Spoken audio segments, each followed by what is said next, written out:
Bonjour et bienvenue dans cette nouvelle vidéo de la Cagouille Céleste pour la deuxième phase de cette quatrième lune d'été. Et oui, nous sommes en quatrième lune d'été puisqu'elle a commencé le 17 septembre avant l'équinoxe qui a eu lieu, avant l'équinoxe d'automne qui a eu lieu le 22 septembre.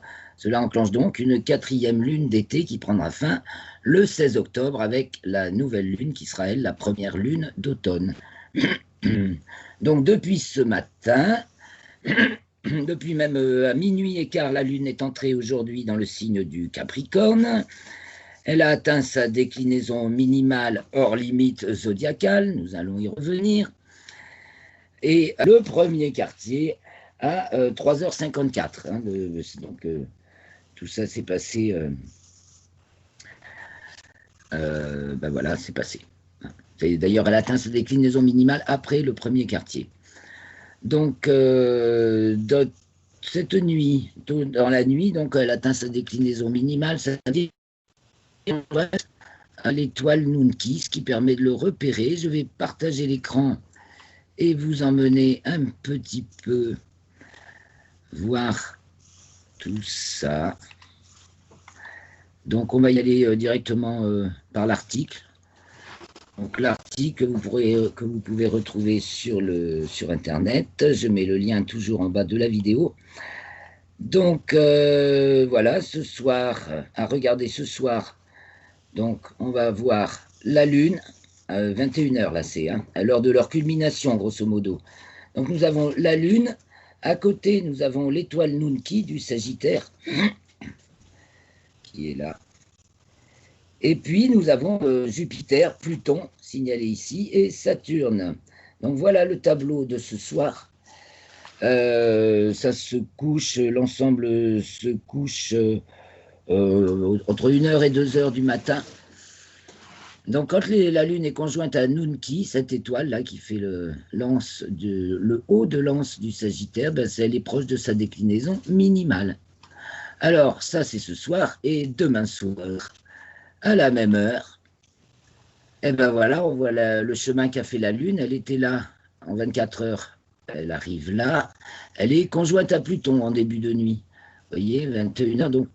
Et conjointe à Saturne demain. Donc là, on démarre. La Lune ramasse le fond du panier. Là, on peut vraiment le dire. C'est tout ce qui est au plus bas. Nous avons aussi également aujourd'hui Neptune qui est à sa latitude minimale. Donc il y a beaucoup de bas. D'ailleurs, il y a beaucoup d'eau aussi. Et donc après, ben, la semaine continue. La Lune est donc de plus présente dans le ciel l'après-midi. Elle se lève dans l'après-midi, de plus en plus tard, mais de plus en plus grosse. Le 27 septembre, elle occupe une étoile de la constellation du Capricorne, donc elle sera devant le Capricorne. Vous voyez, elle nous indique l'étoile Epsilon Capricorne avec des jumelles. Et bien, à 23h12, vous pouvez voir cette petite étoile de magnitude 4-5 qui va disparaître derrière le bord, dans l'ombre de la Lune. C'est toujours des observations sympathiques à faire, pas très compliquées. Plus compliquées si on veut vraiment rendre service à la science, c'est-à-dire minuter précisément, ce qui va donner des indications sur la distance des étoiles dans un mode participatif. Mais sinon, regardez, pour le plaisir aux jumelles, c'est facile et très intéressant. Donc le 30, elle va être conjointe à Neptune, la Lune. Ah oui, oui. Alors voilà, elle est conjointe à Neptune, vous voyez. Là, Neptune sera le 30 au soir. Non, le 30 à 2h du matin, quand le Verseau est bien haut dans le ciel, à peu près, même un peu passé sa culmination. La Lune est tout juste en dessous et signale la position de Neptune. Alors je reviens un petit peu en arrière. Donc le 26, on va revenir au 26, après cette conjonction-là de demain soir où on voit la Lune en dessous de Saturne et de Pluton. Elle rentre dans les limites zodiacales, car elle en était sortie, elle était en dessous des limites zodiacales. Je rappelle les limites zodiacales, c'est les déclinaisons maximales que peut atteindre le Soleil au moment des solstices. Donc, limite zodiacale sud, bah, c'est moins 23 degrés 26 minutes de déclinaison.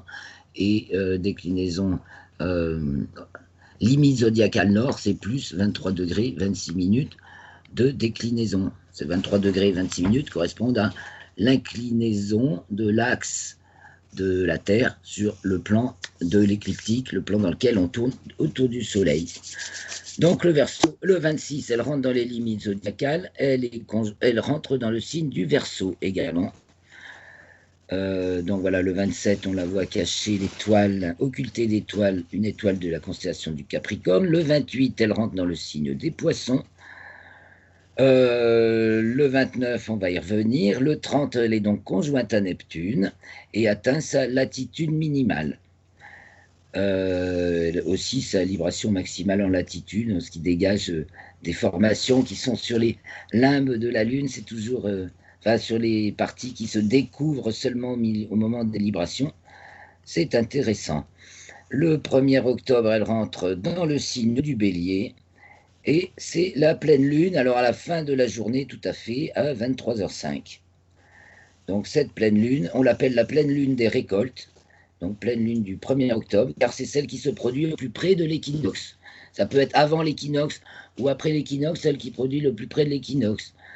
Alors dans l'astrologie amérindienne, que j'aime bien toujours rappeler, c'est la pleine lune de l'oie noire ou bernache, du clan du papillon et totem corbeau. Alors je vous dis un lien, vous pouvez aller voir si ça vous intéresse davantage. Donc elle est en latitude sud, on vient de le dire, donc le 1er octobre, elle se lève un peu après le coucher du soleil, et elle est devant la constellation de la Baleine, et elle est donc en dessous du parcours du soleil de Mars, sinon elle serait en Poisson, et à l'heure de la pleine lune, elle est au sud-est, donc à 23h05, elle est à 30 degrés de hauteur pour notre localisation, on peut bien la voir dans le ciel au moment de la pleine lune, avec Mars à sa gauche et Uranus invisible, on va les retrouver. On peut les regarder peut-être là. Non, on voit plus trop bien Mars là, c'est pas intéressant, il faut que je vous montre sur Stellarium. Je vais peut-être le faire, ma foi, le 1er octobre, 2, 3, 4, 5... 1er octobre. Donc, 21h, non pas 17.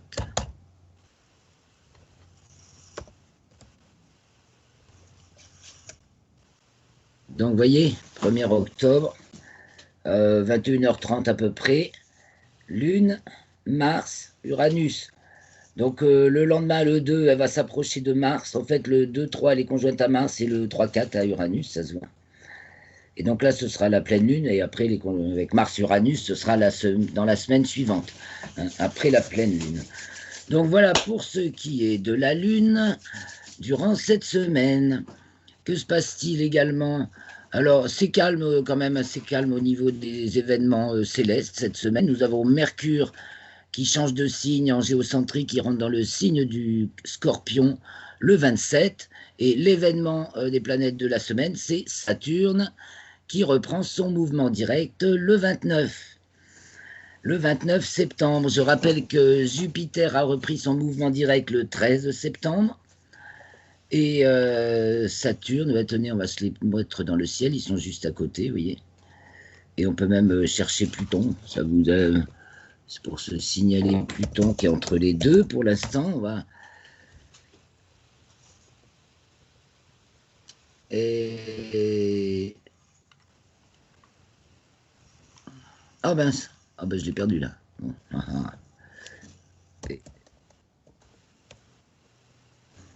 Donc Jupiter a repris son mouvement direct le 13 septembre. Saturne le reprend le 29 septembre. Pluton va le reprendre le 4 octobre. Voilà, donc tout cet amas planétaire qui était rétrograde depuis le début de l'été, même la fin depuis le printemps, reprend son mouvement direct. On va commenter tout à l'heure les thèmes. C'est vraiment ça nous parle du fond du panier et de l'organisation sociale. Bien sûr, Saturne et Jupiter sont les planètes de l'organisation sociale. Donc là, dans, en forte déclinaison sud, vous voyez, c'est en signe du Capricorne. Pour l'instant, Saturne aussi, oui, tout le monde est en Capricorne. Pour l'instant, il n'y a que Saturne qui est en Verseau, en héliocentrique. Eh bien, nous allons assister, c'est comme si on avait laissé des tas de trucs au fond du panier d'ordures et que tout allait ressortir. Là, je pense que cet automne, on va voir tous les trucs incohérents, bâtards, dont on ne sait plus quoi faire. Tout va ressortir. Enfin, on va reparler de ça. Que se passe-t-il encore également au niveau des planètes, mais au niveau héliocentrique surtout? C'est Vénus qui passe à son nœud descendant le 27. Donc le 27, Mercure entre en Scorpion en géocentrique et Vénus passe à son nœud descendant. Et ça concerne en même temps en géocentrique et en héliocentrique. Hein. Le nœud descendant, ça se passe en même temps, à 2-3 minutes près au maximum, dans les deux référentiels. La planète passe en dessous, si c'est du plan de l'écliptique, ou au-dessus du plan de l'écliptique. Et ça, quel que soit le point de vue, à ce moment-là, c'est le même. Quand la planète franchit cette ligne de référence, qui est l'écliptique, et bien voilà. Donc, qu'avais-je prévu de vous raconter? Oui, donc on va s'attarder essentiellement sur Saturne. Alors, allons voir un petit peu, rafraîchissons-nous, la fonction saturnienne. Donc, dans le RET, c'est donc le relais de l'existence à la transcendance, existence de puissance 1, le duel du présent actuel où on vit, voilà, le duo-duel qui fait la vie, et la transcendance, c'est le 2 puissance n, la multiplicité innombrable et exponentielle de toutes les expériences de vie qui peuvent exister, et Saturne est justement le multiplicateur de ces expériences, et aussi celui qui va creuser justement l'expérience pour comprendre sa structure, comprendre son sens profond, son sens caché. Voilà. Et donc il va éprouver, c'est pour ça que Saturne est lié au temps, c'est que c'est par l'épreuve du temps que les choses se révèlent, évidemment. Et donc il faut répéter les expériences. Et au niveau de la structuration sociale, parce que vous voyez, notre existence, ce sont nos organisations, notre Jupiter, nos organisations, notre langage, nos groupes, nos partis, tout ça, qui sont sous une bannière, qui entend mener l'existence d'une certaine manière. Et de l'autre côté, il y a toutes les infrastructures existantes, et ça c'est Saturne, les infrastructures administratives, nos us, après qui vont sortir dans nos us et coutumes par Neptune. Donc on est bien, on tourne pas mal dans ce cercle-là cette semaine, puisque il y a Neptune qui vient d'être à l'opposition du Soleil, qui est à sa latitude minimale, donc il remonte. Et Saturne, bon, tout ça, ça brassouille, et ça brassouille. Notre Vénus qui passe à son nœud descendant, donc ça veut dire qu'elle est dans le plan de l'écliptique, donc dans le même alignement que nous avec le Soleil, dans le même plan que nous avec le Soleil à ce moment-là. Elle passe dessous le plan de l'écliptique. Et maintenant, je vous invite à regarder les thèmes. Les thèmes de ces du premier quartier. Aujourd'hui, donc, alors repérons le thème de ce premier quartier. Un premier coup d'œil, on va regarder le thème du premier quartier, thème de la pleine lune. On va regarder ensuite le thème de l'équinoxe, qui va nous parler de la saison. Et on reviendra un petit peu sur ces deux thèmes. Alors, aujourd'hui, thème du premier quartier, dans le thème géocentrique, donc en haut à droite, on a Vénus en Lion à l'ascendant et Uranus en Taureau au milieu du ciel. Waouh! Pas loin de Mars non plus. Avec une opposition Mars-Mercure marquée tout proche de l'axe horizon en 3-9, Mercure-Mars. Donc cette Vénus en Lion, trigone à Mars, je pense qu'on va beaucoup en entendre parler. Pour moi, c'est Marianne qui relève la tête. Hein. Au niveau de la France, c'est Marianne qui relève la tête. Elle a du punch. Elle est trigone à Mars Bélier, elle ira jusqu'au bout. Voilà comment je le pense. Et alors, Uranus, Taureau, en 10, Trigone, Lama, donc à Jupiter en tout cas, oui, que à Jupiter d'ailleurs, mais pourrait être également, non, juste, signe la prise en main par le pouvoir. Ça signe plutôt une direction qui se veut monolithique, mais qui en fait est fortement ébranlée. Et il n'y a plus rien, et tout se casse en miettes. Ça, c'est des brisures. Enfin, au moins, on va pas parler de brisures parce que c'est pas des signes multiples. Hein, Gémeaux, Poisson, parle de brisures. Bélier, Balance, c'est franchement tranché, quoi. L'âme. Mais alors, c'est une crêpe, quoi. Allez, je te retourne d'un côté, et je te retourne de l'autre, et je te retourne d'un côté, et je te retourne de l'autre. Ça va être un peu ça. C'est comme ça que je vois, du moins. C'est le climat social, hein, c'est en 3-9. Donc, particulièrement incohérent, truffé de mensonges. C'est remarquable. Bon, enfin, Vénus relève la tête. Bon, le Soleil est en 2, 3, Trigone, Saturne. Réflexion. Donc, passons. On peut jeter un petit coup d'œil vite fait sur les lions. On voit que Vénus ne fait pas d'aspect et qu'en fait Uranus, Mercure est trigone ici à Uranus, qui pour le discours médiatique c'est pas mal. Carré à la Terre, oui, alors c'est peut-être pas toujours très cohérent. Et la Terre sextile Saturne, ben, on éprouve. Vénus et Neptune, les deux planètes, les deux relais de l'émotion, j'allais dire, l'existence intensive, donc l'émotion, hein, ce qui nous meut et émeut, sont sans aspect. Tout est possible. Alors, je regarde vite fait, à moins que tu aies des choses à dire, Michel. Hein. Non, j'écoute, mais moi, ce que je vois, c'est que il y a eu un tremblement de terre assez important. J'ai pas en tête le pays, mais ça peut expliquer quelque chose avec Uranus et puis Mars. On n'a peut-être pas fini d'en voir. Oui, Disons que attention, ne regardons pas le thème géocentrique orienté pour nous, hein, pour un tremblement de terre quelque part dans le monde. Il n'y a que l'hélio pour l'instant qui peut nous renseigner la date. Et c'est là que je vais venir à parler des parallèles de l'attitude héliocentrique, car nous allons pouvoir constater, vous voyez, que Pluton et Neptune sont en parallèle de l'attitude héliocentrique.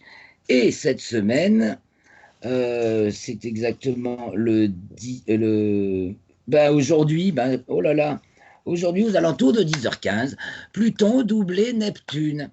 C'est-à-dire que Neptune, par rapport au plan de l'écliptique, c'est-à-dire le zéro sur mon échelle, là où se trouve toujours la Terre en héliocentrique et où se trouve toujours le Soleil en géocentrique, Neptune a 1 degré, 1,5 degré d'inclinaison, c'est une des planètes qui est très peu inclinée sur l'écliptique, une des moins inclinées, donc elle ne va pas naviguer beaucoup dans sa descente. Tandis que Pluton, lui, c'est pour ça que une des raisons, il sort justement largement de tout ça, et s'il y a moins 17 en bas d'échelle, c'est que lui, il atteint moins 17 degrés ou plus 17 degrés. Donc il descend beaucoup plus vite que Neptune, et donc il double Neptune, enfin beaucoup plus vite. Oui, il descend plus vite, parce qu'il parcourt un bien plus grand parcours en latitude. Donc voilà un événement qui se produit rarissimement, et qui nous parle des charges lourdes, là, hein, les plus lourdes, des pensées les plus profondes, de l'inconscient le plus profond. Et là, paf, Pluton passe en dessous de Neptune, je pense qu'il y a vraiment une bascule profonde, c'est significatif de ça, quoi, qui est en train de s'opérer. Ça va permettre peut-être de penser les choses autrement. Par rapport à jusqu'à présent, admettons, on pensait en fonction de certains ressentis, et là, ça balaye tout, certaines habitudes de croyances, hein, Neptune, certaines habitudes de croyances. Là, pour revisiter ces croyances, en plus, vous noterez que c'est en phase de Mars. Hein. Alors, Mars monte, Neptune et Pluton descendent. Et le parallèle avec Mars, Pluton, c'est le 1. Vous voyez donc la semaine, le 1. Donc je passe au 1, au 1er octobre. 1er octobre, voilà, Pluton a dépassé Neptune aujourd'hui. Et Mars est pile poil qui monte, est en parallèle avec Pluton. Et le lendemain, le 2, il est en parallèle avec Neptune, bien sûr. Ils sont encore dans un mouchoir, micro-mouchoir de poche. Donc si ça, c'est pas fait pour nous bousculer en profondeur dans les strates profondes, hein, c'est pas dans le monde visible hein, ce que ça se passe là. Mais c'est dans le monde invisible. C'est des secousses les plus profondes qui pourraient correspondre à des tremblements de terre là. Oui, après la localisation, c'est avec l'astrocartographie qu'on peut faire de la localisation pour ce genre d'événement. Alors, nous arrivons donc à la pleine lune. On voit que le thème héliocentrique de la pleine lune, ben, il n'y a pas beaucoup d'aspects et c'est tout rouge. Hein, il n'y en a que 2. Cette Vénus, ben, c'est le pivot tensionnel de ce thème, les autres étant chacun de leur petit coin. Elle est en Gémeaux, en héliocentrique, et elle est en Lion encore en géocentrique, ce qui ne va pas tarder. Elle va rentrer en Vierge le lendemain ou le surlendemain.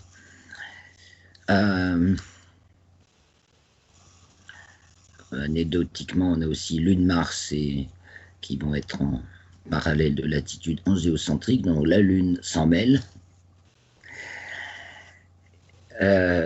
C'est vraiment une période incroyablement de transformation. On note aussi que cette pleine Lune, pour nous, l'axe ascendant-descendant, on a l'axe des nœuds, et avec le nœud ascendant à l'ascendant et le nœud descendant au descendant.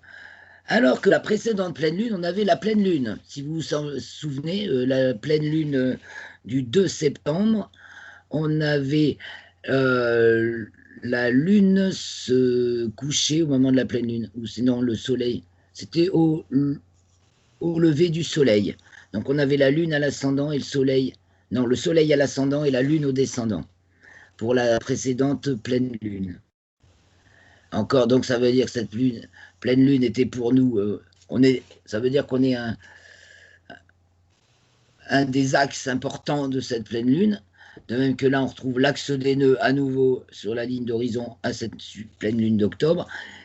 Ça nous met vraiment au cœur des événements, au cœur de l'histoire. Notre sort est décisif pour celui des autres, pour l'ensemble.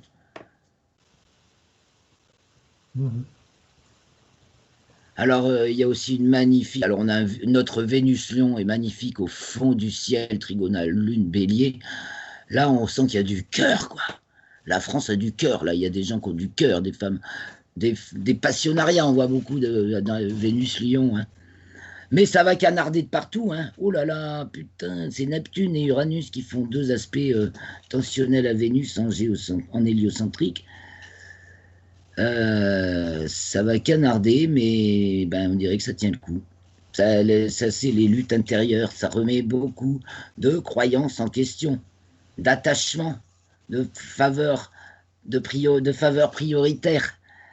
C'est ce qu'on voit là en héliocentrique.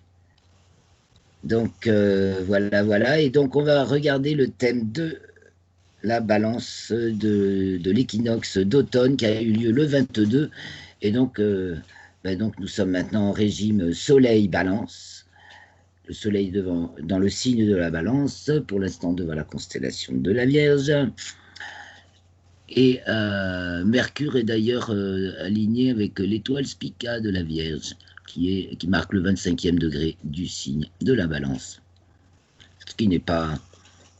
En tout cas, c'est pas anodin, voilà, forcément pour notre époque. Après, vous pouvez toujours retourner lire, vous tapez étoile Spica sur internet et vous allez avoir les caractéristiques, même par Wikipédia, de l'étoile, caractéristiques physiques. Oh, j'ai la lune dans le ciel, là, juste dans le carreau de la fenêtre, elle est trop belle.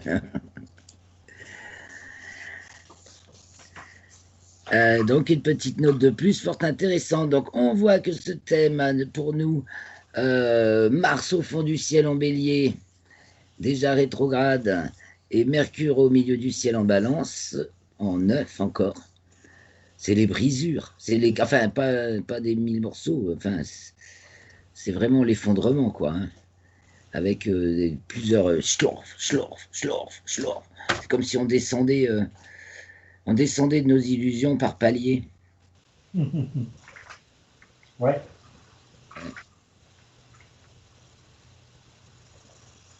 Donc l'automne s'annonce sous ce régime de Vénus Lion en géocentrique, Gémeaux en Lion en géocentrique, Gémeaux en héliocentrique. Donc à la fois plurielle, elle a toutes les couleurs de tous les peuples du monde et elle en veut. En Lion, elle en veut là. Il y a des revendications fondamentales. Faut ramener les choses essentielles sur le tapis. Elle est connectée avec la Lune en Sagittaire. L'affaire est bien sûr mondiale.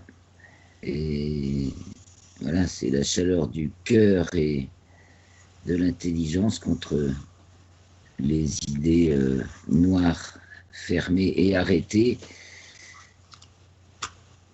Un peu signifier notre système social au frigo, quoi. Hein.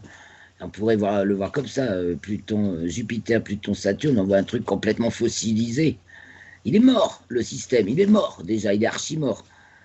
Bon, déjà, Saturne est déjà en Verseau, en héliocentrique, je vous le rappelle, depuis le 3 septembre. Il faudra attendre le mois de décembre pour Jupiter et pour que Jupiter rejoignent Saturne. Donc le 21 décembre, les deux planètes seront conjointes dans le premier degré du signe du Verseau. Donc c'est là que va s'ouvrir certainement une nouvelle ère. En attendant, chers amis, peut-être Michel, as-tu encore des choses à nous dire? Non, j'ai écouté, je partage ce que tu dis là, ouais. Et parce que en même temps, on a ce fameux carré entre la conjonction Pluton-Saturne-Mars qui fait carré en fait à Mars.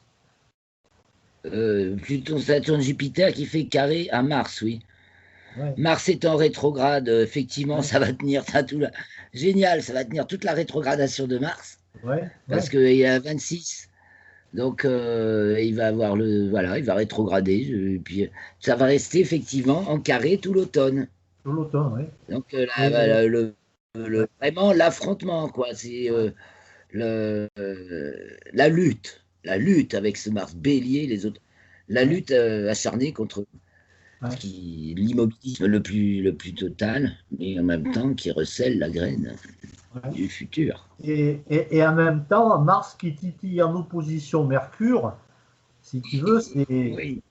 c'est quand même, c'est pas neutre, hein.